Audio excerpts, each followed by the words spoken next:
Ahoj, jmenuji se Ondřej Pařík a chtěl bych vám říct, proč věřím, že inovativní podnikání je pro mě ta správná cesta. Už na základce jsem se začal zajímat o podnikání a tady jsem se taky poprvé stanovil vizi stát se podnikatelem, který si bude určovat svůj vlastní směr a nebude muset říkat nikomu šéfe. Byla to dlouhá cesta pokusu a omylu, ale naučila mě jedno. Pokud chceš něco budovat, musíš se neustále posouvat. Zkoušel jsem různé online biznesy.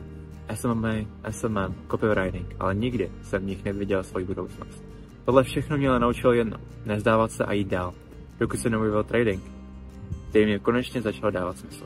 Tržní analýza mě naučila, jak pracovat pod tlakem, jak sebe reflektovat po špatném tradu a přizpůsobit se každé mentální výzvě, kterou pro mě trh má. Stejně jako podnikání, i tady je důležité se neustále učit. Motivují mě dva moji kamarádi, se kterými se neustále předháníme a vzájemně se držíme zodpovědní za naše slova. Díky nim vím, že růst není jen o tobě, ale že klíčem k zlepšení je obklopit se lidmi, kteří tě posouvají výš.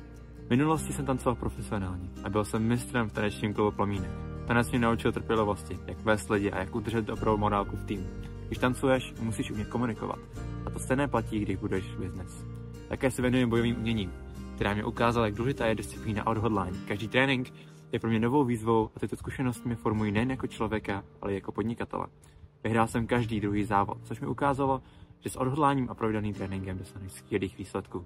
A co se týče přírody, mám ji rád, až mě naplňovala. Ale zmiňuji hlavně kvůli tomu, co jsem se v knize 33 způsobů, jak vyjednávat, naučil. Autor říká, že nejlepší situace řeší v prostoru, který je vám přirozený.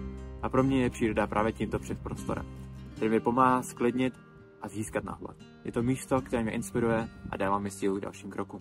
A to je za mě všechno, já vám děkuji za pozornost a budu se těšit, až se uvidíme v druhém kole přijímacího řízení. Ahoj.